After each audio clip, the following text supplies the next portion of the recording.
Assalamualaikum warahmatullahi wabarakatuh. Selamat pagi untuk para sahabat Semanema yang dengan setia tetap stay tune di channel YouTube kami, Semanema Gresik Official. Sebuah tayangan yang terus menayangkan cerita-cerita inspiratif, inovatif, kreatif, dan menghasilkan sebuah karya, baik dari siswa, guru, atau siapapun itu, yang siap berbagi hal baik menjadi sesuatu yang sangat menarik dan sangat menginspirasi. Nah, pada pagi hari ini telah hadir dalam episode Siswa Berprestasi yang tentunya sangat menginspirasi, ada Kak Ariska Khotijah.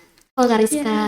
Ya. Hai. Kak Ariska Khotijah ini dari kelas 11 MIPA 6 yang menghasilkan beberapa prestasi. Nah, Kak Ariska ini menghasilkan beberapa prestasi khususnya ya di bidang akademik ya Kak? Iya, akademik. Oke, kita akan mengobrol santai dan mengobrol banyak hal tentang Kak Ariska ini. Boleh dijelaskan apa saja prestasi yang sudah diraih sampai saat ini? Oke.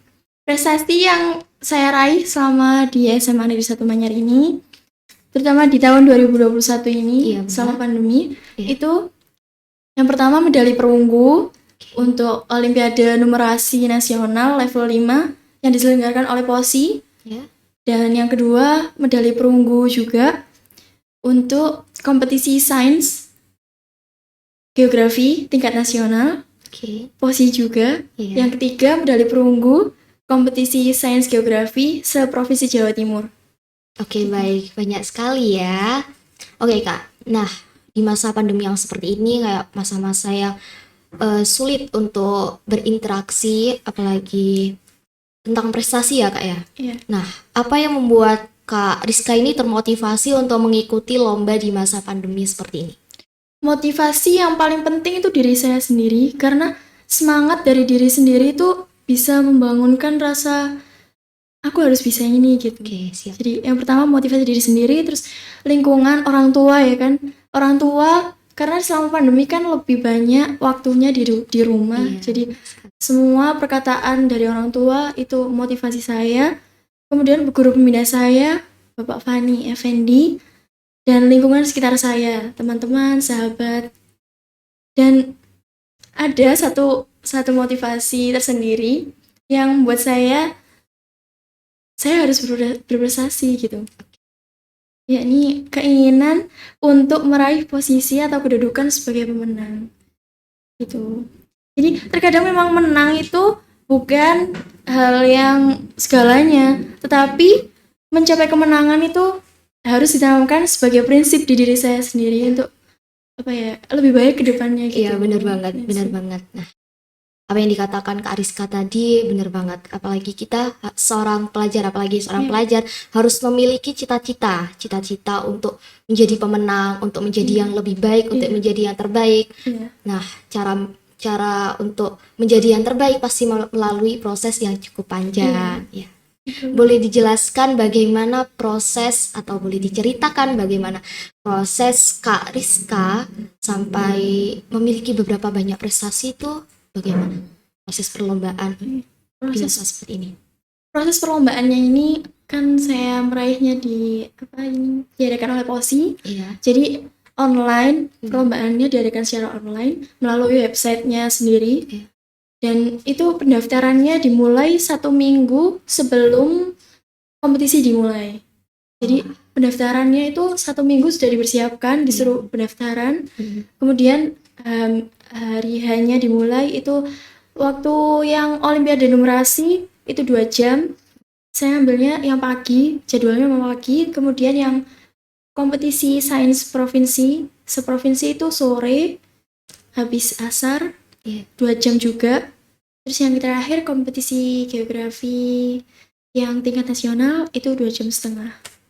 Dan pengumumannya itu +1-nya setelah perlombaan kita. Oke. 1 hari setelah perlombaannya. Baik Kak, oke.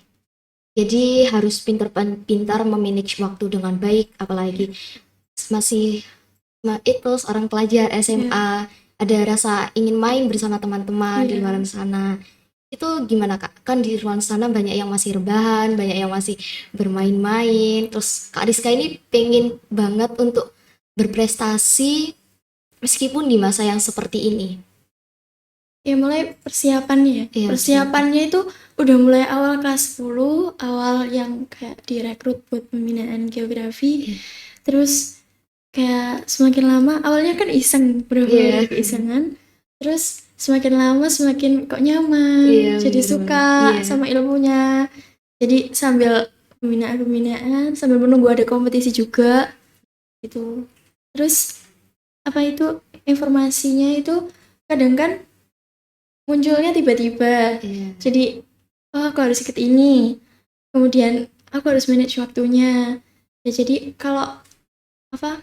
Aku kan anak IPA ya. Iya. IPA jadi pas waktu Senin sampai Jumat itu harus fokus dan memprioritaskan mapel-mapel IPA di di bidang IPA-nya. Terus kalau yang bagian geografi ini saya ambil di waktu weekend. Oke. Nah, tantangan kayak Kak Rizka ini karena sekolahnya jurusan IPA tapi memilih untuk lomba di jurusan IPS itu bagaimana perasaan Kak Rizka atau aduh aku nggak bisa sih, aku nggak bisa ini, aku nggak bisa itu.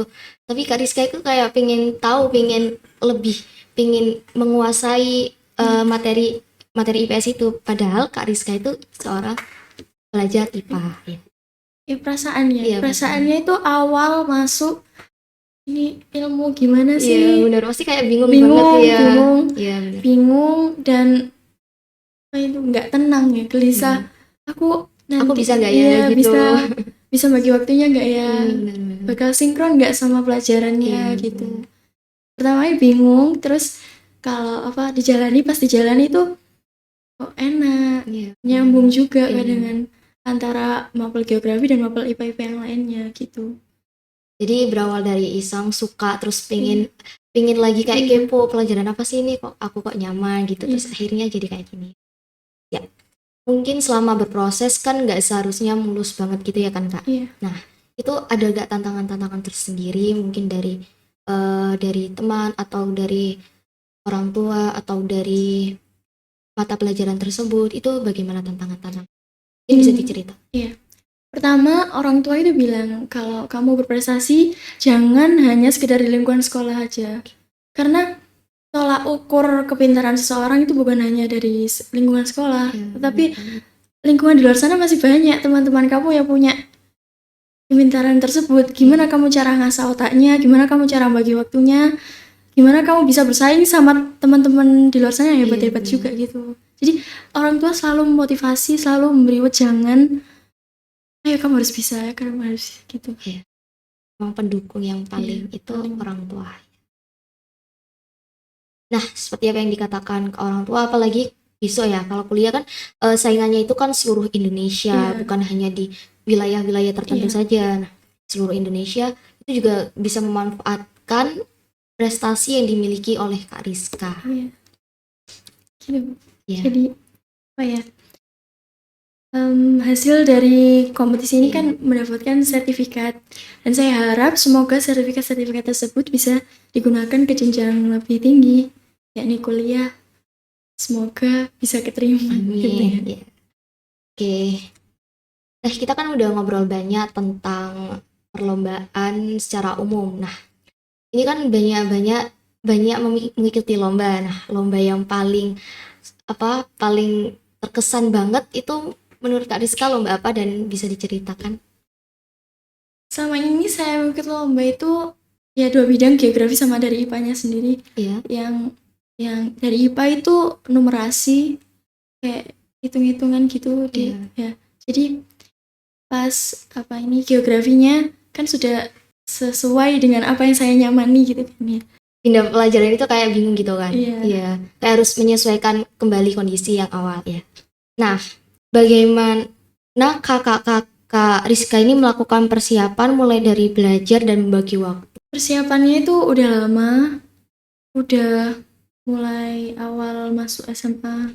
Itu udah ada planning gitu. Kayak ngambis banget harus di sini gitu. Kalau ngambis banget sih enggak. Oh enggak. Tapi kayak namanya santai gitu ya.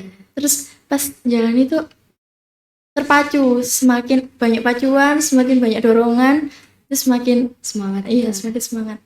Oke, teman-teman, kita habis ngobrol banyak dengan Kak Rizka sebagai salah satu siswi berprestasi di SMA Negeri 1 Manyar ini. Jangan lupa like, comment, subscribe, dan nyalakan tombol notifikasi channel YouTube Smanema Gresik Official agar tidak ketinggalan informasinya. Osnema, siap berbagi kebaikan. Wassalamualaikum warahmatullahi wabarakatuh.